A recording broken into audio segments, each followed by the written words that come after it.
In my bedroom, carefully folding my favorite travel blouse, the sage green one with the delicate buttons, when I heard my phone buzz against the wooden nightstand. The soft cotton felt smooth under my fingertips as I smoothed out the wrinkles, already picturing myself wearing it to that little cafe Jasmine had found near the Spanish Steps. My suitcase lay open across my bed like a promise, already half-packed with the outfits I'd chosen specifically for our Roman adventure. I'd checked the weather forecast 3 times that morning. Clear skies, mid-70s, perfect for all those walking tours I'd researched and bookmarked on my laptop. While deciding between my comfortable walking sandals and my nicer flats, I found myself humming an old Aretha Franklin song, the one Marcus used to play on Sunday mornings when he'd make pancakes for Jasmine. Our plane tickets sat right there on my nightstand beside my passport, both looking crisp and official. 4 hours. Just 4 hours until we were supposed to leave for the airport. My chest had that familiar flutter, that mix of excitement and nerves that always came before a big trip. It had been so long since I'd traveled anywhere. 5 years, actually. Not since Marcus passed. Then my phone buzzed again. I saw Jasmine's name light up the screen. I set down the blouse and reached for my phone, expecting her to be calling with some last-minute detail about our gate number or maybe reminding me to bring my good camera. But what I read made my blood turn cold. Mom, change of plans. Dre thinks this trip should be just us and his parents. You understand, right? We'll do something together next time. I read it once, then again, then a third time, my thumb just hovering there over the screen, like maybe if I stared at it long enough, the words might rearrange themselves into something that made sense. I was still holding that green blouse in my other hand, and my brain couldn't quite process what I was seeing. Just us and his parents.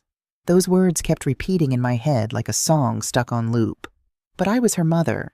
I was the one who'd planned this entire trip. I was the one who'd spent my evenings at the kitchen table, researching restaurants and making detailed itineraries, printing out maps and circling the places we'd talked about visiting together. What was I supposed to understand about just family when the person getting this message was her own mother? I sat down slowly on the edge of my bed, the open suitcase still there beside me. My hands were trembling slightly as I typed back the only thing I could think to say. Of course, sweetie. Have a wonderful time. The disappointment settled into my chest like a stone, heavy and cold and unmovable. I looked around my bedroom at all the preparations I'd made for a vacation that wasn't going to happen anymore. The travel-sized bottles of lotion and shampoo lined up on my dresser. The guidebooks with their bright yellow sticky notes marking all the places we'd planned to visit.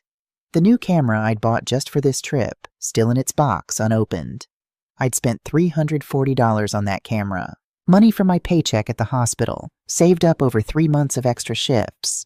I closed my suitcase slowly, deliberately. Each click of the metal clasps echoed through the quiet bedroom with a finality that made my throat tight. Then I picked up my phone and called the airline, listening to that cheerful hold music while I waited to cancel my reservation. The woman who helped me was kind about it. Professional. "I'm so sorry to hear your plans changed, Mrs. Washington," she said, and I wondered if she could hear the disappointment that was probably obvious in my voice. The cancellation fee was $450. Nearly a full week's worth of grocery money, just gone. After I hung up, I walked into my living room and sat down in Marcus's old recliner, the brown leather one I could never bring myself to get rid of. The travel brochures were still spread across my coffee table, glossy and bright. The house felt emptier than usual, quiet in a way that made my ears ring. From outside, I could hear the Pattersons' dog barking at something, that sharp, insistent sound cutting through the suburban afternoon. I reached over and picked up one of the brochures, a colorful pamphlet about Vatican City and the Sistine Chapel. I'd been so excited to see Michelangelo's ceiling in person, to stand where Marcus and I had always dreamed of standing together before the cancer took him. I set it down on the side table next to my chair.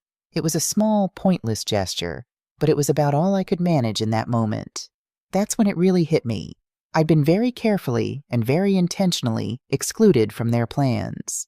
When evening came, it brought the same hollow emptiness that had been filling my house all day. I'd been moving through the hours like I was underwater, even leaving my dinner dishes in the sink instead of washing them right away like I always did. That packed suitcase still sat by my bedroom door, a constant reminder of plans that would never happen. I had the television on in the living room, some evening news program I wasn't really watching. I kept picking up my phone for no reason, just scrolling through nothing in particular, my fingers restless against the screen. Maybe checking Facebook would help distract me from this hollow feeling in my chest. I scrolled past Mrs. Chen's photos of her granddaughter's birthday party, some recipe posts from my book club friends, political arguments I had no energy to read. The familiar blue light from the screen was almost soothing in my darkening living room. That's when I saw it. Beverly Thompson was standing right there in front of the Coliseum, her and Robert both beaming at the camera with that look tourists get when they've found the perfect photo spot. The caption underneath read, "Beginning our Italian family adventure, #blessed." The timestamp showed it had been posted 2 hours ago. My thumb froze over the screen.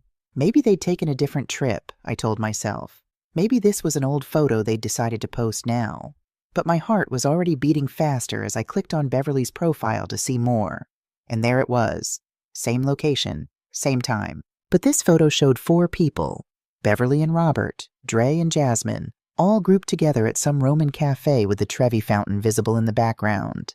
Wine glasses sat on the table behind them, the late afternoon sun catching the golden light just perfectly.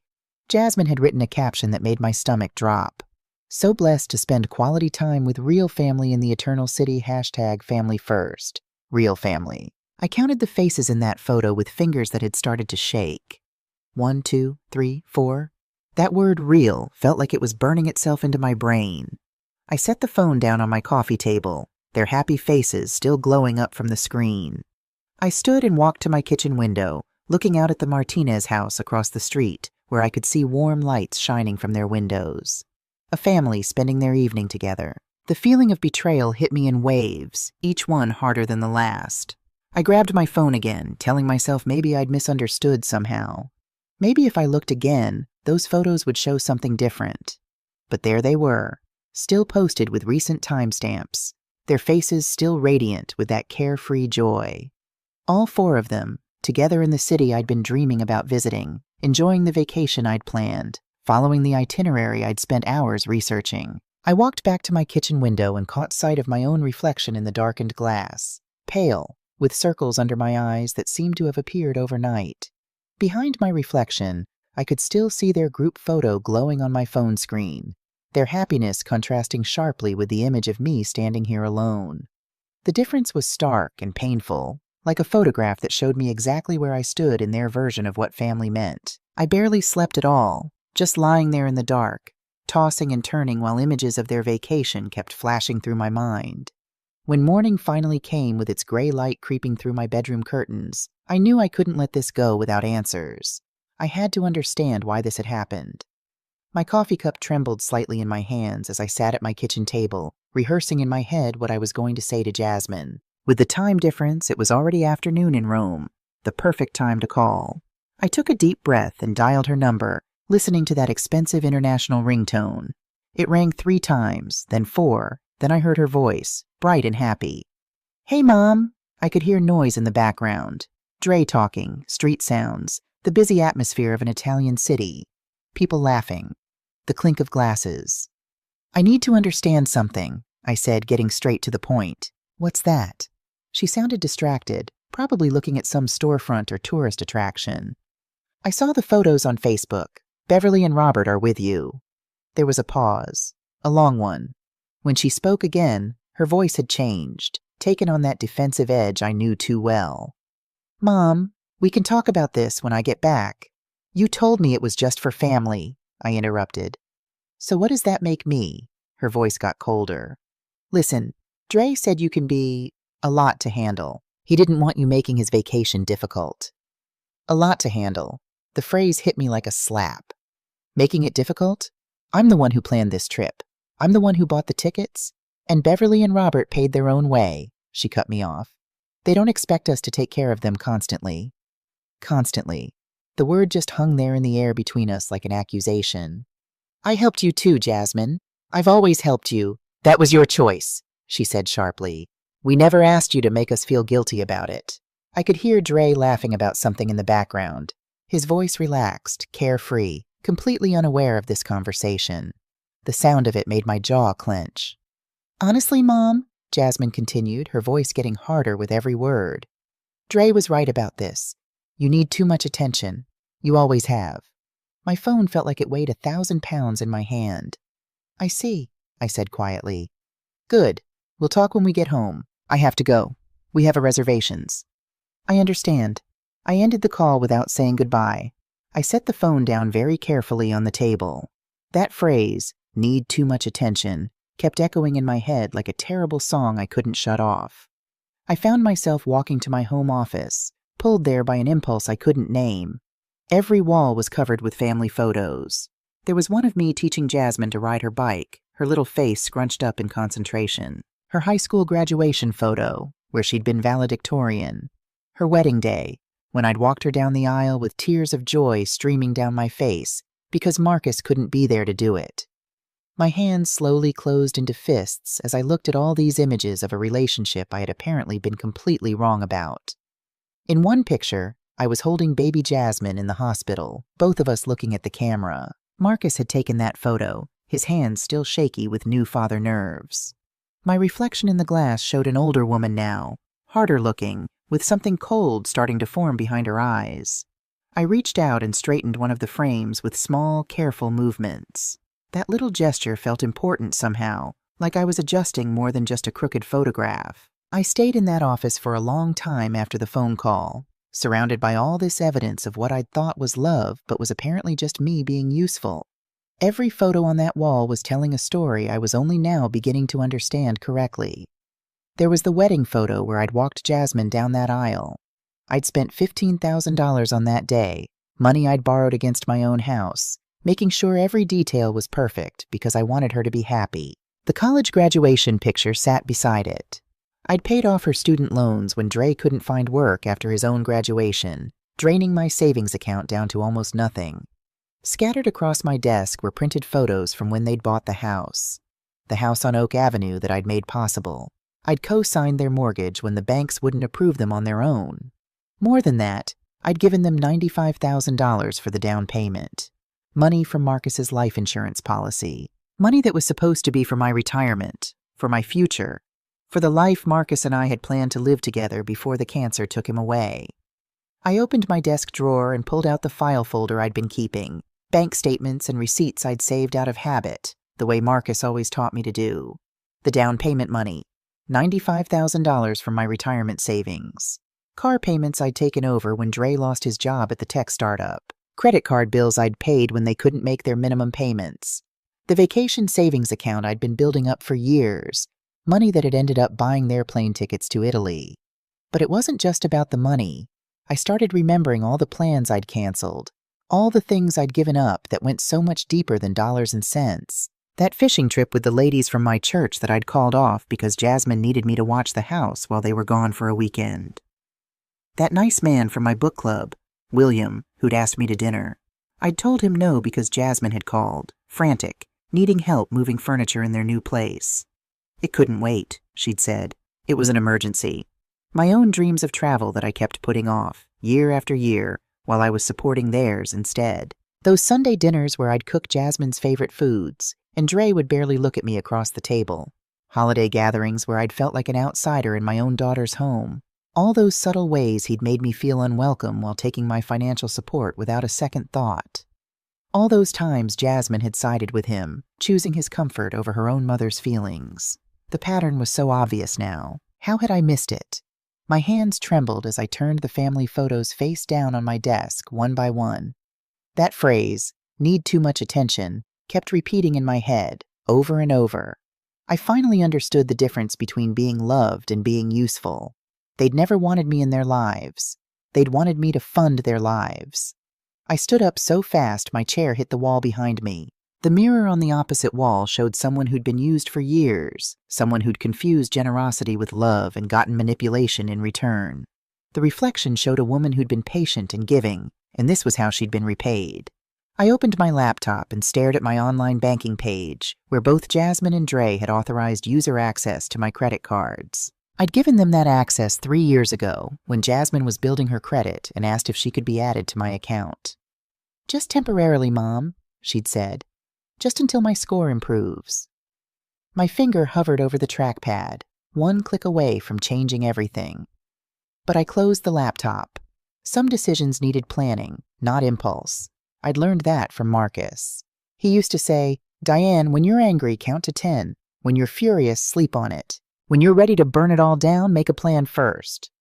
I sat in my office's heavy silence.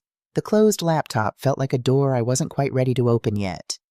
Years of manipulation weighed on my shoulders as I stared at those overturned family photos, at the life I'd thought I was building with my daughter.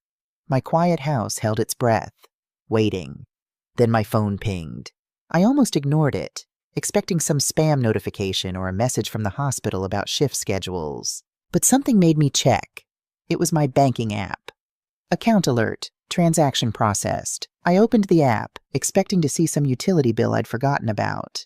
Instead, the transaction details hit me like a punch to the stomach. $892.47. Il Convivio Ristorante, Rome, Italy. Timestamp 3 hours ago. Their lunchtime. Jasmine had used my authorized user card, that emergency access I'd given her years ago when she was building credit, when she promised it was just temporary, just until she got on her feet. The irony burned like acid in my throat.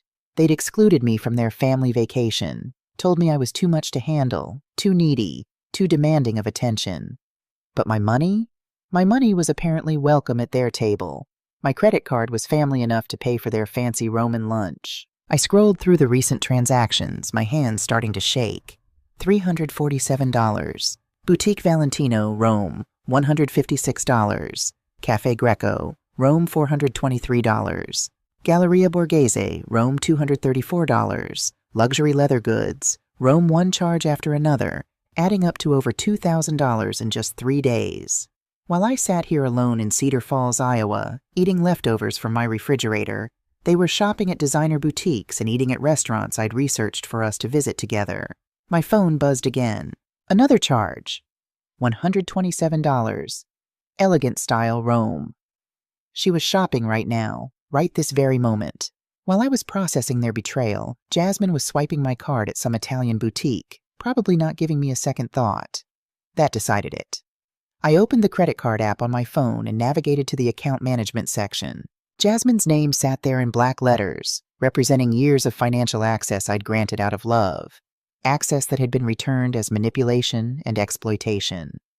Another notification pinged. Another charge processing.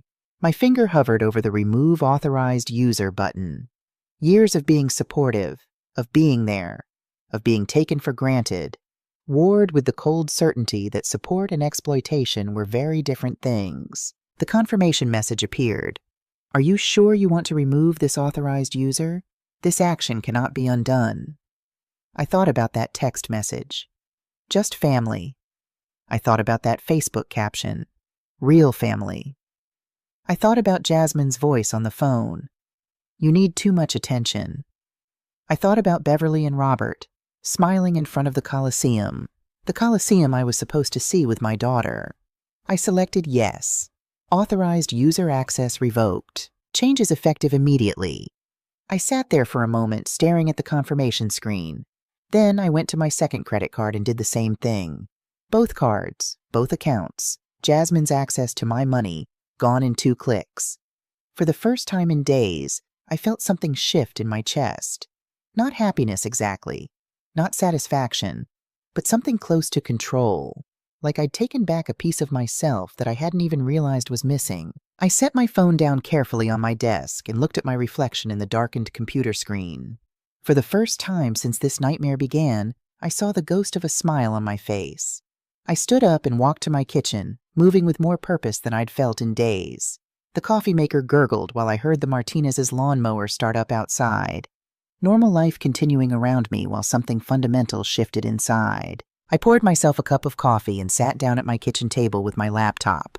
The screen glowed to life, and I opened a new browser window. My fingers hovered over the keyboard for just a moment. Then I typed, Real estate agents, Cedar Falls, Iowa. The search results populated instantly. Dozens of agents, all smiling professionally from their profile photos, all promising to help me with my real estate needs. But I knew exactly which agent I wanted. I scrolled down until I found her. Keisha Williams, the woman who'd sold me both my own house and, 3 years ago, the house on Oak Avenue. The house I'd bought for Jasmine and D.r.a.m.a as a wedding gift. The house that was supposed to be temporary, just until they could qualify for their own mortgage. The house that was still titled in my name alone. I clicked on her contact information and my email program opened.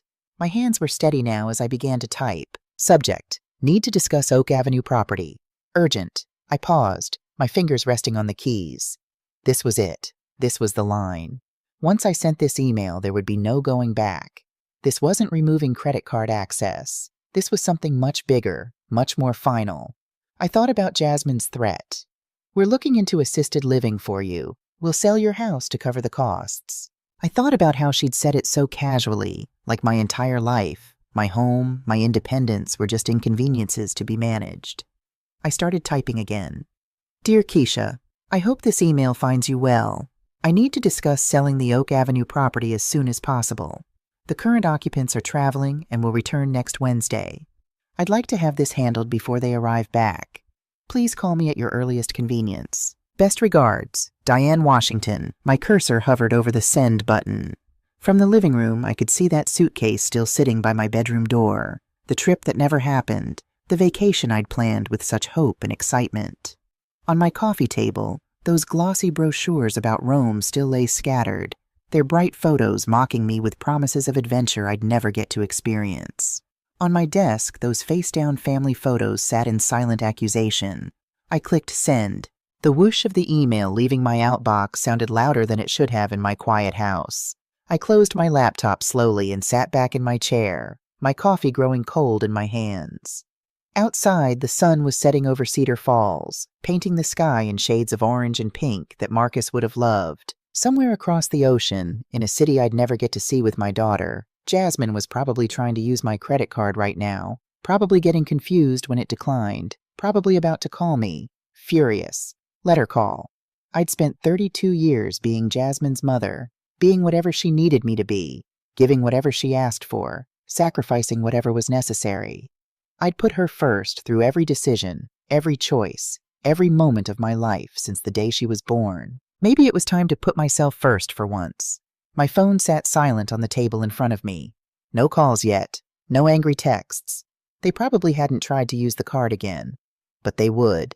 And when they did, when Jasmine realized what I'd done, the real battle would begin. I picked up my coffee cup and walked to my kitchen window, looking out at my neighborhood. Mrs. Patterson was watering her garden. The Chen family was setting up for what looked like a barbecue. Normal people living normal lives, probably taking their families for granted in ways that seemed so foreign to me now. My phone finally rang, the shrill sound cutting through the quiet evening. I looked at the screen. Jasmine, international call. I let it ring once, twice, 3 times. Then I picked it up. This was just the beginning. I answered on the 4th ring, my voice calm and steady in a way that surprised even me. Hello, Jasmine?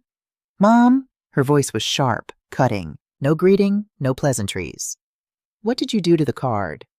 I removed your authorized user access. I kept my tone neutral, matter of fact, like I was discussing the weather. You what? She was practically screaming now. Do you have any idea how humiliating that was? I was at lunch with Beverly and Robert and D.r.a.m.a, and the card declined in front of everyone.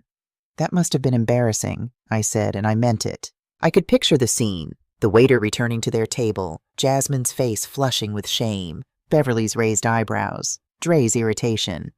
Embarrassing? Jasmine's voice went up another octave. It was mortifying.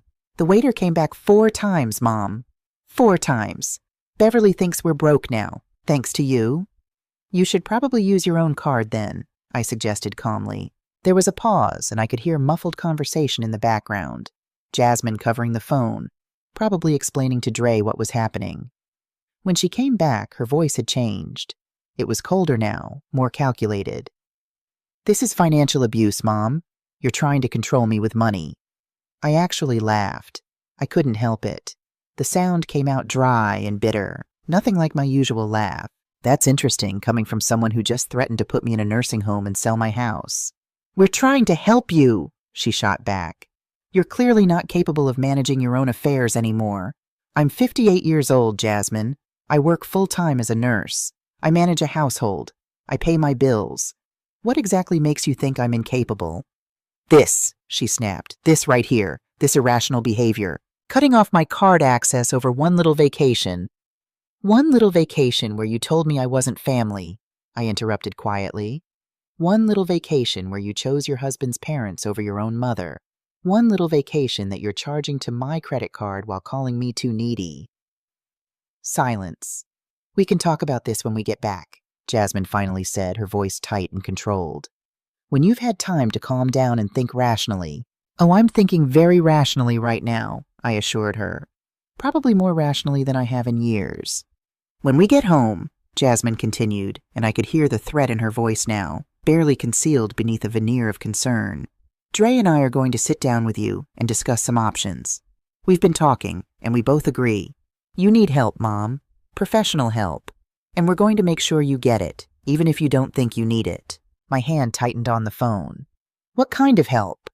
The kind that keeps you safe. The kind that makes sure you don't make impulsive financial decisions that could hurt you. We're looking into conservatorship options. The word hit me like ice water. Conservatorship. Legal control over my finances, my decisions, my life. I'd seen it happen to patients at the hospital, elderly people whose children decided they were incompetent, who ended up losing everything they'd worked for their entire lives. You can't do that, I said, but even as the words left my mouth, I knew it wasn't true. They could try. And even if they failed, the attempt would cost me thousands in legal fees, months of stress, and whatever shreds of our relationship still remained. We can, and we will, Jasmine said firmly. For your own good, Mom, someone has to protect you from yourself. I heard Dre's voice in the background, loud and relaxed, laughing at something completely unrelated to this conversation. He had no idea what his wife was threatening to do to me. Or maybe he did. Maybe this had been his idea all along. Do what you feel you need to do, I said quietly. Enjoy the rest of your vacation, Jasmine. When we get home, you're going to regret this little tantrum, she warned. I already regret a lot of things, I told her, but this isn't one of them. I ended the call before she could respond. For a long moment, I just sat there at my kitchen table, my phone still in my hand, my coffee long since gone cold. The evening light was fading outside my window, casting long shadows across my kitchen floor. Conservatorship. The threat hung in the air like smoke. They wanted to take away my autonomy, my independence, everything I'd worked for since Marcus died. They wanted to control my money, not because I was actually incapable, but because I'd finally stood up to them. I stood up abruptly, my chair scraping against the tile floor. I walked to my home office with purpose now, pulled by a clarity I hadn't felt in years. I yanked open my filing cabinet and started pulling out documents, spreading them across my desk in systematic piles. There, the deed to the Oak Avenue property. I'd bought that house 3 years ago for $148,000, $95,000 down payment from Marcus's life insurance, the rest financed with a mortgage that I'd been paying every month since. The deed had only one name on it, Diane Marie Washington. Not Jasmine Washington Thompson, just mine. I remembered that conversation so clearly now, sitting at this same desk while Jasmine and Dre sat across from me, their faces earnest and grateful. It's just for the mortgage approval, Mom, Jasmine had said, squeezing my hand. Once we get approved, we'll transfer it into our names. The bank just needs to see better credit history. We'll handle all the paperwork next month, Dre had added, his smile charming and confident. We just need to get settled in first. Next month had turned into next season, which turned into next year, which turned into 3 years of we're so busy, Mom, and we'll get to it soon, Mom. And does it really matter whose name is on the deed? It's still our house. Except it wasn't their house. Legally, it had never been their house. I opened my laptop and pulled up my email, looking for the response from Keisha Williams. It was already there, sent just 20 minutes ago. Diane, good to hear from you. I can definitely help with this. That market is very hot right now. Can you meet me at my office tomorrow morning, say 10 a.m.? We should move quickly if you want this done before Wednesday. Best, Keisha, I typed back immediately. 10 a.m. works perfectly. See you then? Then I opened a new folder on my desktop and started organizing files. Bank statements showing 36 months of mortgage payments, all from my account. Property tax records, all in my name. Insurance documents, utilities, everything. Every single piece of paper proving that this house was mine, that I'd paid for it, that I'd maintained it, that legally and morally it belonged to me. I pulled up the mortgage statements and did the math. $1,400 per month for 36 months. That was $50,400 in payments, on top of the $95,000 down payment. I'd put $145,400 into that house, and in return, I'd gotten... What had I gotten? Sunday dinners where D.r.a.m.a barely spoke to me. Holidays where I felt like an intruder in what was supposed to be my daughter's home. Birthdays where my gifts were opened last, almost as an afterthought. And now, a threat to take away my freedom, my home, my entire life. I started pulling up more documents. Credit card statements showing the $23,000 in debt I'd paid off for them last year when D.r.a.m.a lost his job at the tech startup. Car payment records from when I'd taken over their loan. Receipts from the wedding, the $15,000 wedding that I'd borrowed against my own house to pay for because it's your only daughter, Mom, and we want to start our marriage without debt. Every piece of financial help I'd given them over the years, documented and filed away in my meticulous record-keeping system. Marcus had taught me to keep records of everything. You never know when you'll need proof, he used to say. I'd never imagined I'd need proof against my own daughter. My phone buzzed with the text message. I almost didn't look, but something made me check. It was from Jasmine. You're going to regret this, Mother. We'll see you Wednesday. Have a lawyer ready. No kiss emoji this time, no heart, just a threat, cold and clear. I set the phone down and looked at the documents spread across my desk. Then I opened a new browser tab and searched for one more thing. Conservatorship defense attorney, Cedar Falls, Iowa. If they wanted a legal battle, I'd give them one. But I wasn't going to wait around for them to make the first move. The next morning, I woke up at 6 a.m., not because my alarm went off, but because I'd actually slept through the night for the first time in days. No tossing and turning, no nightmares about Rome or family photos or angry phone calls. I'd slept like someone who'd finally made a decision and was at peace with it. I made coffee and sat at my kitchen table with my laptop, reviewing the documents I'd compiled the night before. Everything was in order. Everything was documented. Everything was ready. At 9:30, I got in my car and drove to Nakamura Properties, the real estate office on Maple Street where Keisha Williams worked. The building was a renovated Victorian house, painted a cheerful yellow with white trim, flower boxes under the windows blooming with petunias. Keisha was waiting for me in her office, looking exactly as I remembered her. A striking woman in her early 40s with natural hair pulled back in a sleek bun, wearing a navy blazer and a warm smile that reached her eyes. "Diane!" She stood up and came around her desk to give me a hug. "It's so good to see you. I'm sorry it's under these circumstances, though. Sit, please." I settled into one of the comfortable chairs across from her desk, and she poured me a cup of coffee from the pot on her credenza. "So," she said, sitting down and folding her hands on her desk, "tell me what's going on with the Oak Avenue property." I took a breath. "I need to sell it. As quickly as possible." Keisha nodded slowly, her expression carefully neutral. "And Jasmine, she knows about this?" "Jasmine is in Italy right now," I said. "She'll be back next Wednesday. I need this handled before then." "Diane." Keisha leaned forward, her voice gentle but firm. "I need you to be straight with me. What's really happening here?" So I told her. Not everything. I wasn't ready to unpack all of that with someone who was essentially a business acquaintance, but enough. The vacation I'd been excluded from, the real family comment on Facebook, the threat to put me in assisted living and sell my house to pay for it, the conservatorship threat. Keisha listened without interrupting, her expression growing more sympathetic and more angry with every word. When I finished, she sat back in her chair and shook her head. "I'm sorry, Diane. I'm so sorry you're going through this." "I don't need sympathy," I said, and my voice came out harder than I'd intended. "I need that house sold." Keisha studied me for a long moment, and I could see her making a decision. "All right, let me be clear about something first. Legally, you're absolutely in the right to sell this property. Your name is on the deed. You've been paying the mortgage. You owe Jasmine nothing in terms of permission or notification." "But?" I could hear the unspoken concern in her voice. "But this is going to get messy," Keisha said bluntly. "When she gets back and finds out what you've done, she's going to be furious. She might try to sue you. She'll definitely make your life difficult." "She's already making my life difficult," I pointed out. "At least this way, I'm taking back something that's mine." Keisha nodded slowly. Fair enough. So here's what we're looking at. The current market value for that property is probably around $285,000, maybe $290,000. It's a great neighborhood, good schools nearby, well-maintained home. In a normal situation, I'd recommend listing it at market value and waiting for the right buyer. This isn't a normal situation, I said. No, it's not. Keisha pulled up something on her computer. If we price it aggressively, say $265,000, and market it as cash buyers only, we could potentially get offers within 48 hours, maybe sooner. I have a couple of investors who've been looking in that area.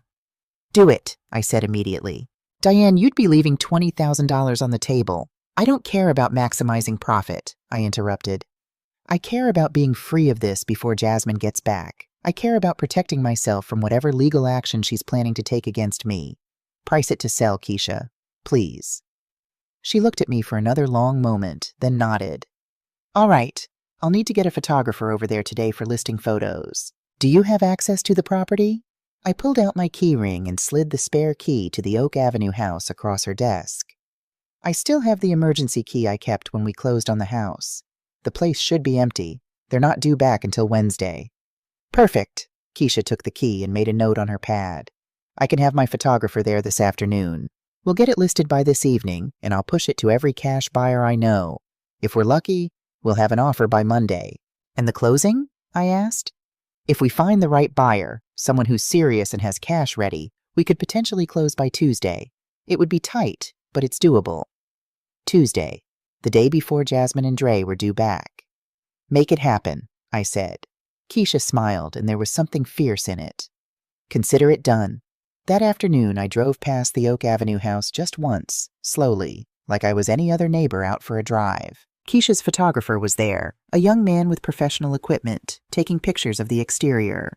The lawn looked good. The lawn service I'd been paying for had kept it neat and trim.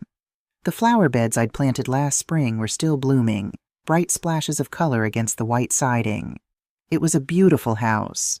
The kind of house anyone would be happy to raise a family in. The kind of house I'd imagined Jasmine filling with grandchildren I could spoil, with Sunday dinners and birthday parties and Christmas mornings. I kept driving. When I got home, I made myself a sandwich and sat down at my computer to check my email. Keisha had already sent me the listing link. The photos made the house look even better than I remembered. Bright, spacious, welcoming. The listing description called it a charming family home in a desirable neighborhood and emphasized the motivated seller. I clicked through the photos, room by room. The living room with its large windows and hardwood floors. The kitchen with the granite countertops I'd insisted on when we were closing the deal. The master bedroom with its walk-in closet. The spare bedroom that Jasmine had turned into D.r.a.m.a's gaming room. In none of the photos could you see any evidence that I'd ever been part of this house's story. No family photos on the walls. No personal touches that connected this place to me. It was just a house, ready for someone new to make it a home. I closed the laptop and sat back in my chair. My phone rang. Unknown number, but with a local area code. I answered cautiously. Mrs. Washington, this is Keisha. I'm calling with some incredible news. We already have an offer. I sat up straight. Already? The listing just went live 3 hours ago. I know, Keisha sounded delighted. It's a young couple I've worked with before, Aaliyah and Terrence Johnson. They've been looking for a house in that neighborhood for months, and when I told them about this listing, they jumped on it. They want to see it tonight. Tonight? They're serious, Diane. He's a software engineer who just accepted a position here in Cedar Falls, relocating from Chicago. She's a teacher, and she's 6 months pregnant. They've been staying in a corporate apartment, month to month, desperate to find a real home before the baby comes. They can pay cash. They sold their condo in Chicago last month and have been waiting for the right property here. A baby. They were going to have a baby in that house, in the nursery that Jasmine had promised would be for my grandchildren someday. Mrs. Washington, are you still there? I'm here, I said. What's their offer? They want to see it first, obviously, but they've indicated they'd be willing to go full asking price if the house is as nice as the photos. Potentially even higher if there are competing offers, but I don't want to push our luck. They're genuinely motivated. Set up the showing, I said. Tonight is fine. Wonderful. I'll text you the details. Oh, and Diane? They seem like really nice people. I think you'd like them. After we hung up, I sat in my kitchen and thought about that. A young couple starting their life together, expecting their first baby, full of hope and excitement about their future, about the family they were building. Just like Jasmine and Dre had been 3 years ago. Except Aaliyah and Terrence were paying their own way. They were building their life with their own money, their own effort. They weren't expecting anyone to hand them their dreams on a silver platter. My phone buzzed with a text from Keisha. Showing scheduled for 7 p.m. tonight. Fingers crossed. I looked at the time. It was just after 4. 3 hours. I spent those 3 hours cleaning my own house, doing laundry, organizing my closets. Anything to keep my hands busy and my mind from wandering to what was happening at that showing, to whether the Johnsons would like the house, to whether this was really going to happen. At 8 o'clock, my phone rang. Keisha. They love it, she said, and I could hear the smile in her voice. They want to make an offer, tonight. I let out a breath I hadn't realized I'd been holding. How much? $260,000, all cash, and they want to close as soon as possible. Diane, they're willing to close by Tuesday if we can make it happen. They need to be out of their corporate apartment by the end of the month, and this works perfectly for their timeline. $260,000. That was $112,000 more than I'd paid for the house 3 years ago. After paying off the remaining mortgage balance and Keisha's commission, I'd walk away with about $100,000 in profit. But it wasn't about the profit. It had never been about the money. Accept it, I said. Done. I'll draw up the paperwork tonight and have it ready for you to sign tomorrow morning. Diane, are you absolutely sure about this? Was I sure? Was I sure about selling my daughter's house out from under her while she was in Italy, having the time of her life on my dime? Was I sure about potentially destroying what was left of our relationship? Was I sure about choosing myself over the daughter I'd given everything to for 32 years? I'm sure, I said. All right then. I'll see you tomorrow at 10. We'll make this happen. After the call ended, I sat in my quiet house and waited for guilt to wash over me, for second thoughts to creep in, for maternal instinct to make me pick up the phone and call Keisha back to cancel everything. But the guilt never came. Instead, I felt something I hadn't felt in years. Relief. Sunday morning, I woke up early and drove to Keisha's office to sign the sale paperwork. The Johnsons were already there when I arrived. A handsome young couple, both African American, both with that glow of excitement that comes with big life changes. Aaliyah was petite and pretty, with natural curls and warm brown eyes, her pregnant belly obvious even under her flowing summer dress. Terrence was tall and lean, wearing khakis and a button-down shirt, the kind of guy who looked like he came from a good family and knew how to handle responsibility. Mrs. Washington, Aaliyah said, stepping forward with a bright smile. Thank you so much for accepting our offer. This house is absolutely perfect for us. We love the neighborhood, Terrence added, shaking my hand with a firm grip. Close to both our jobs, great schools nearby, and my parents live just 15 minutes away. It's exactly what we've been looking for. Close to his parents, family nearby to help with the baby, to be part of their lives, to share in the joy of a new grandchild. I felt something twist in my chest, but I kept my smile steady. I'm glad it's going to a family who'll appreciate it. We spent the next hour signing documents, pages and pages of legal paperwork that would transfer ownership of the house from me to them. Every signature felt like closing a door on one life and opening a window to another. When it was done, Keisha walked me out to my car while the Johnsons stayed inside, making phone calls to their families about their new home. Closing is set for Tuesday at 2 p.m., Keisha said. The title company will handle everything. You just need to show up and sign the final paperwork, and the money will be wired to your account. What about the belongings? I asked. Jasmine and Dre's things are still in the house. Keisha paused, clearly having thought about this. Legally, you could leave them there and let the new owners deal with it, but that seems unnecessarily cruel, and it could create legal issues. I don't want to be cruel, I said quietly. I just want to be free. Then you'll need to clear the house before closing. Do you want me to recommend a moving company? I thought about it for a moment, then shook my head. I'll handle it. I know someone. That afternoon, I sat at my kitchen table with my phone and started making calls. First, I called Tyrell's Moving Service, a local company I'd seen advertised in the church bulletin. The owner, Tyrell, answered on the second ring. Tyrell's Moving, this is Tyrell speaking. Hi, My name is Diane Washington. I need help moving a house full of furniture and belongings into storage. Tomorrow, if possible. There was a pause. Tomorrow? That's pretty quick, ma'am. How much stuff are we talking about? A full 3-bedroom house. Everything needs to go into a storage unit. Okay, Tyrell said slowly. Can I ask, is this a family situation? Something about the gentle understanding in his voice made my throat tight. Yes. Say no more. My sister went through something similar a few years back. I've got a crew available tomorrow. What time works for you? Early, before 8, if possible. We'll be there at 7:30. What's the address? I gave him the Oak Avenue address, then hesitated. The people who live there are traveling. They don't know about this yet. Understood. We'll be quick and discreet.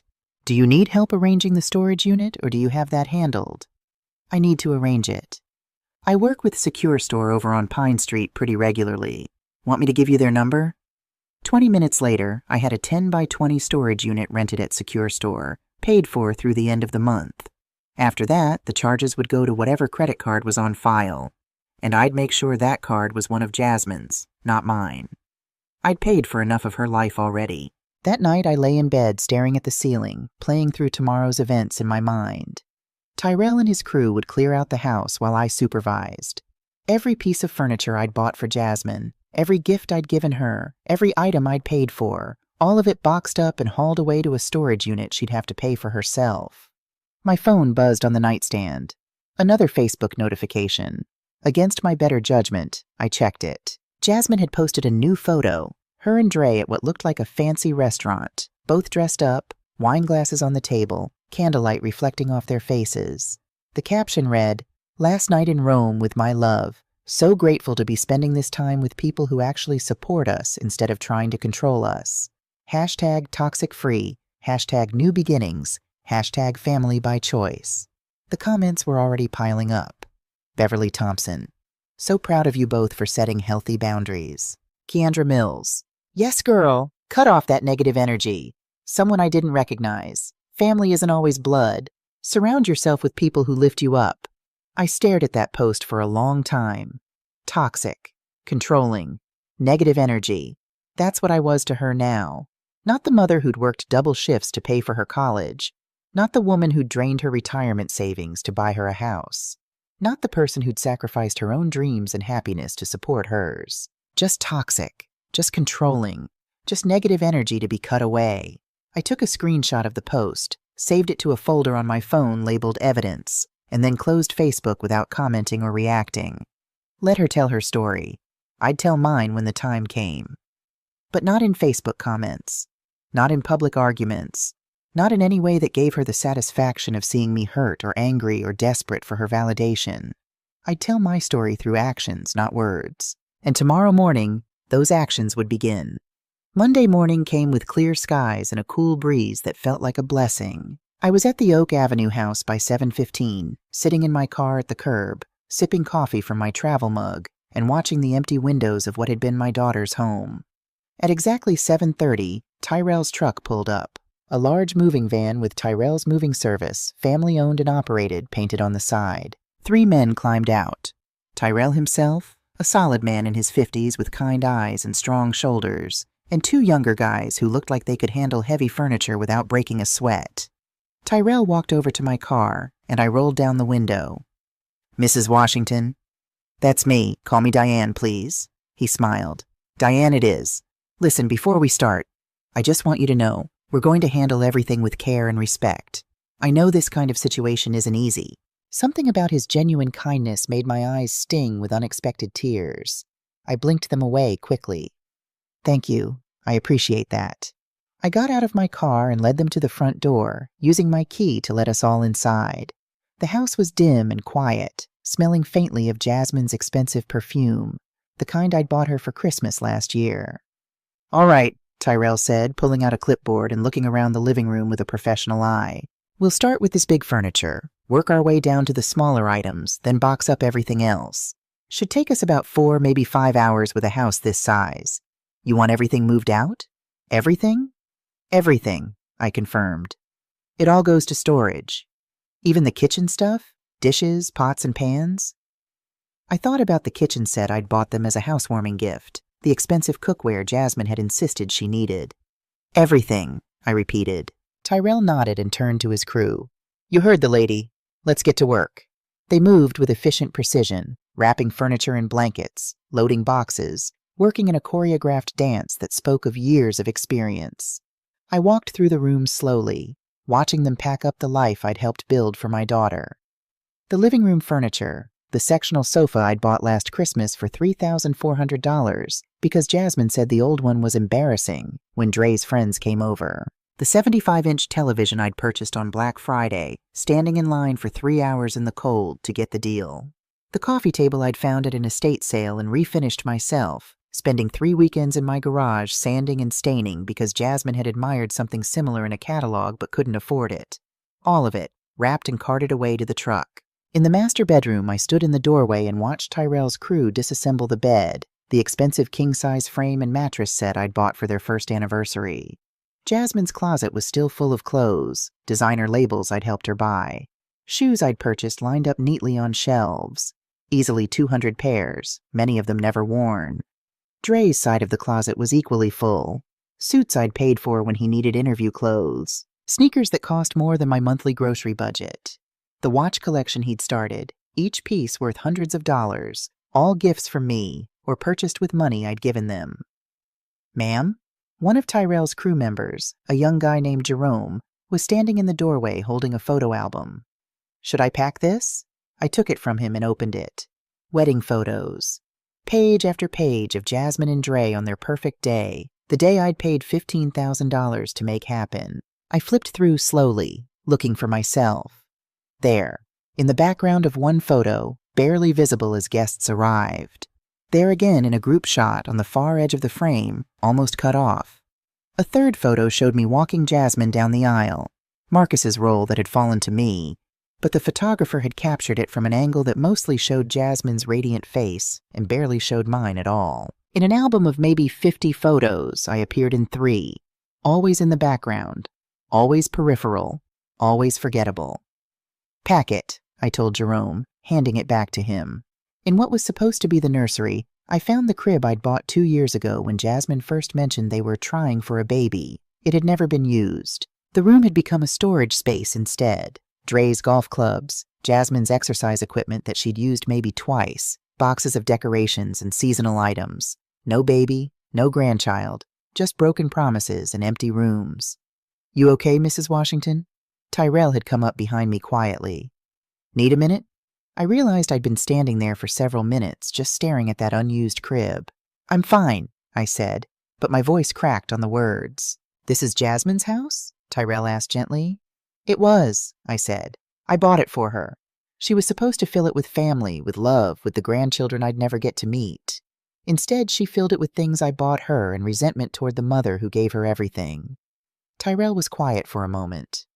My mama used to say something that stuck with me. She said, "Baby, you can't buy love. You can only recognize the people who already give it freely and treasure them."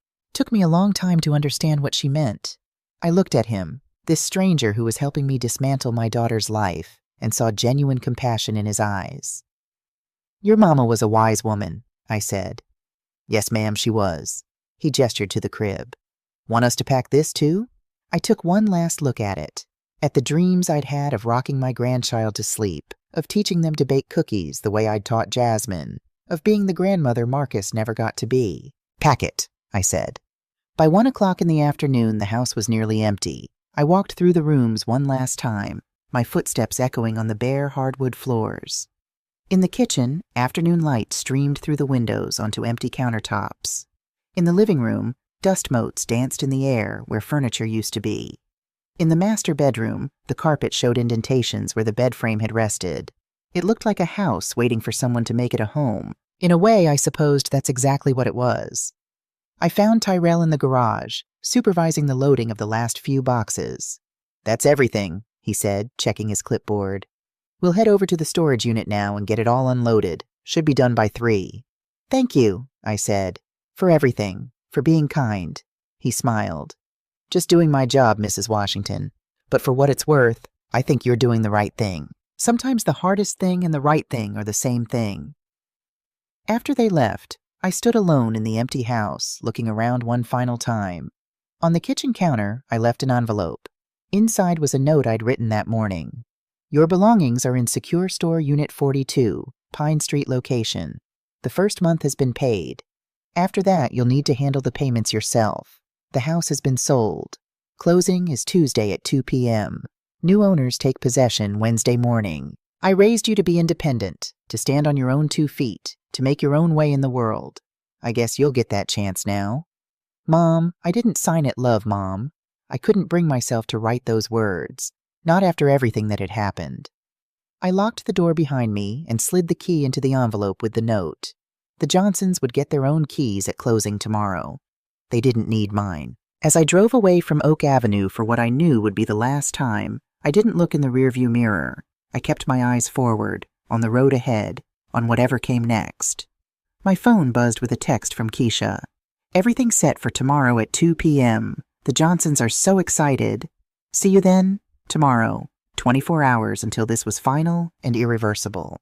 24 hours until Jasmine's world changed forever, and mine along with it. Tuesday at 2 o'clock, I walked into the title company's office. The Johnsons were already there, Aaliyah's hand resting protectively on her pregnant belly, both of them practically glowing with excitement. The closing took 45 minutes. Papers signed, documents notarized, money transferred. When the title officer handed me the final deed to sign, my hand only hesitated for a heartbeat. Then I signed my name, and it was done. Congratulations, the officer said to the Johnsons. You're officially homeowners. Aaliyah burst into happy tears, and Terrence pulled her into a hug. I watched them and felt something bittersweet in my chest. Not regret, but recognition of what might have been if Jasmine had chosen differently. Mrs. Washington? Aaliyah turned to me, her face radiant. Thank you so much. This house is perfect. It's everything we dreamed of for our daughter. Your daughter? Grace. She's due in 8 weeks. Aaliyah's hand went to her belly again. We're going to fill this house with so much love. That's all I ever wanted for it, I said quietly. As we said goodbye in the parking lot, Aaliyah called out to me. Mrs. Washington? This might sound strange, but Terrence's mother is planning a baby shower for me next month. I don't have much family here in Cedar Falls. Would you consider coming? I stared at her, completely surprised. You want me at your baby shower? I know we just met and I don't know what happened with your family, but yes, I'd really like you there.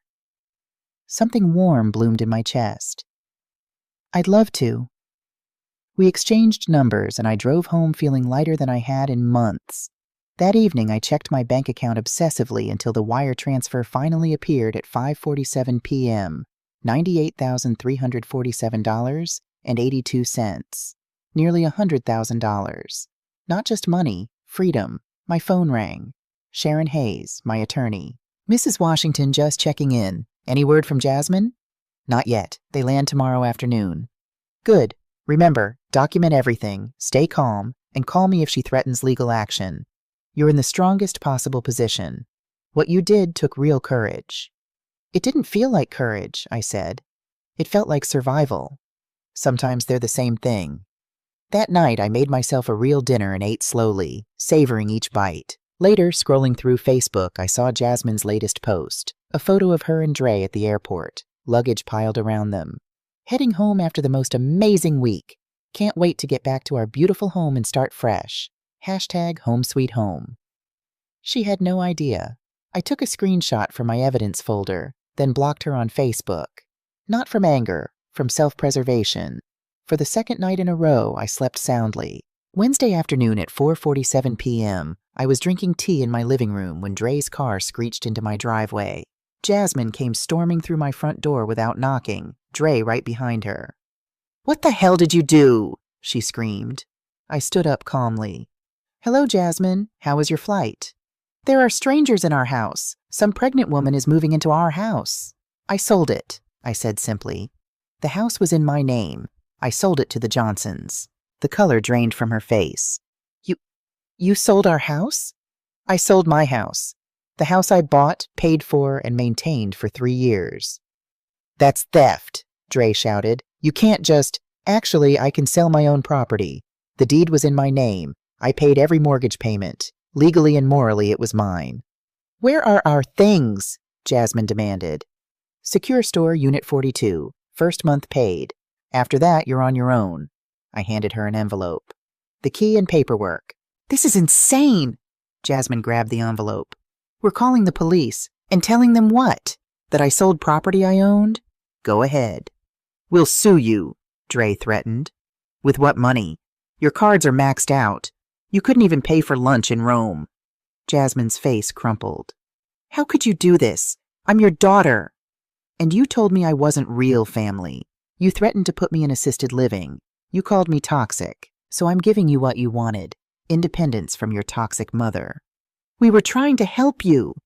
You were trying to control me so you could keep using me. My voice stayed calm. I have documentation of everything. Every payment, every threat. The Facebook posts calling me toxic. The text about conservatorship.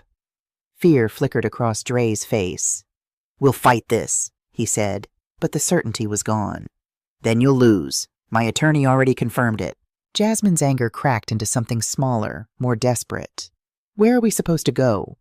You're adults with jobs. Figure it out, like everyone else does without parents bankrolling their lives. I can't believe you're doing this, Jasmine sobbed. After everything...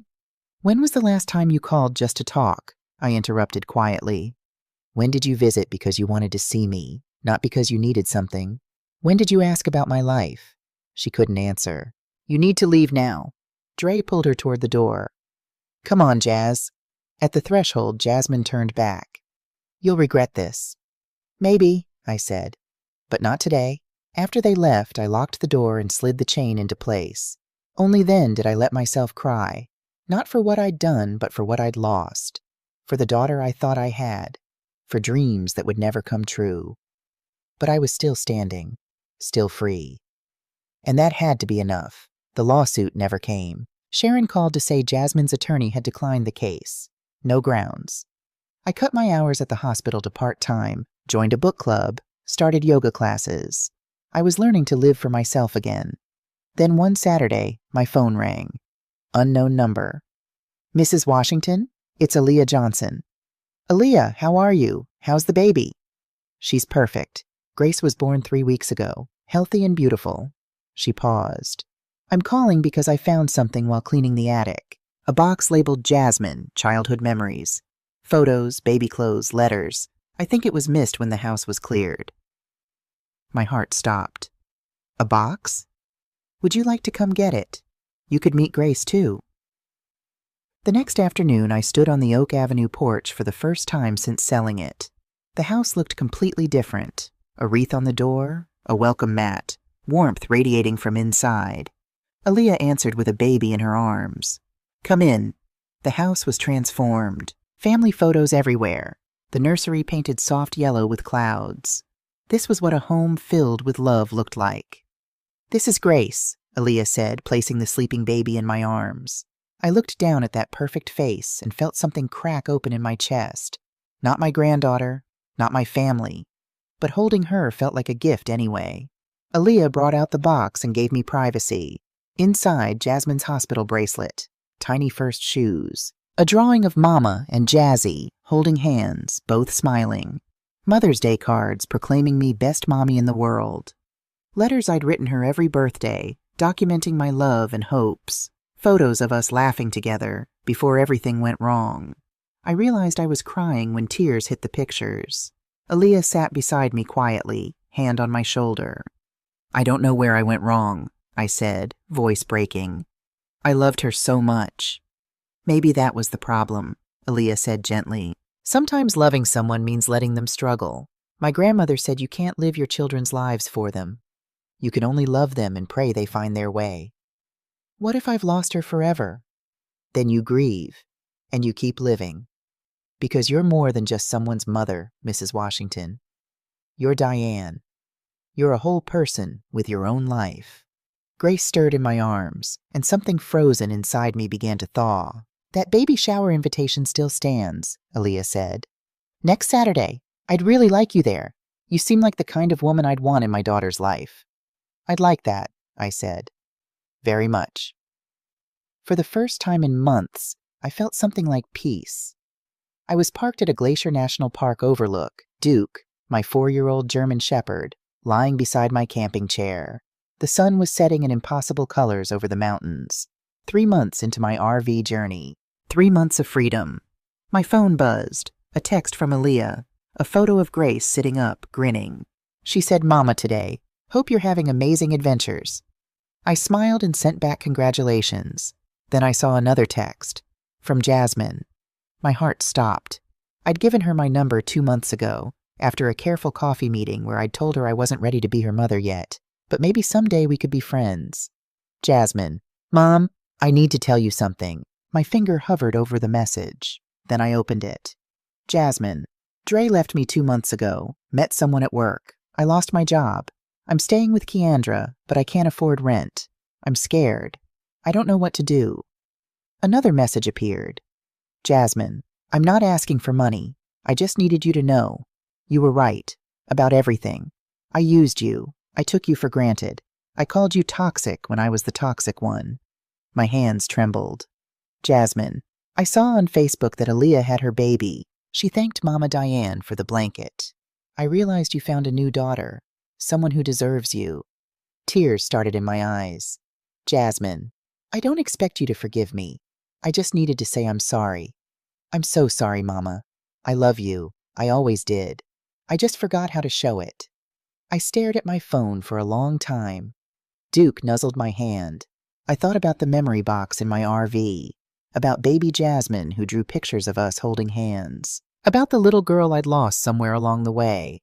I thought about Aaliyah and Grace, about choosing myself, about the peace I'd finally found, and I thought about what kind of woman I wanted to be. My fingers moved across the keyboard. "I heard you. I heard your apology." 3 dots appeared. Jasmine was typing. "Does that mean we can talk? Maybe coffee? I don't expect you to fix my problems. I just miss my mom." I looked out at the mountains, at the endless sky, at the world I was finally exploring on my own terms. I need time to think, to figure out if I'm ready. I understand. That's fair. But Jasmine, the fact that I'm not saying yes right now doesn't mean I don't love you. It means I love myself enough not to rush into something that hurt me so deeply. Thank you, Mama. Thank you for not hanging up. Thank you for everything. I'll call you when I'm ready. I promise. I set down my phone and looked at Duke. "What do you think, boy?" He laid his head on my lap. I didn't know if I'd ever rebuild a relationship with Jasmine. I didn't know if broken trust could be repaired. But I knew I didn't have to decide today. For the first time in my life, my needs came first. And that felt like freedom. The sun set over the mountains in brilliant orange and purple. Duke and I sat there in the quiet, a woman who'd lost everything and found herself. A woman who was finally enough just as she was. Somewhere in my RV, my phone buzzed one more time. Jasmine, I got a job today. Retail, but it's a start. Moving into my own apartment next week. Thought you'd want to know I'm trying to stand on my own feet. Like you always wanted. I smiled through my tears and typed back. I'm proud of you. Keep going. 3 words. Simple. True. Not forgiveness. Not reconciliation. Just acknowledgement. It was enough for now. I looked out at the vast Montana sky, at the road that stretched endlessly ahead, at the life I was choosing for myself every single day. Whatever came next, reconciliation or distance, connection or peace and solitude, it would be on my terms. I was Diane Washington, and I was finally, beautifully, gloriously free. Sometimes the hardest thing we do is choose ourselves. Sometimes the greatest love we can give is to the person we've neglected the most, ourselves. Thank you for following Diane's journey. If this story resonated with you, please subscribe for more stories about courage, self-worth, and the power of choosing yourself. What would you have done in Diane's situation? Share your thoughts in the comments.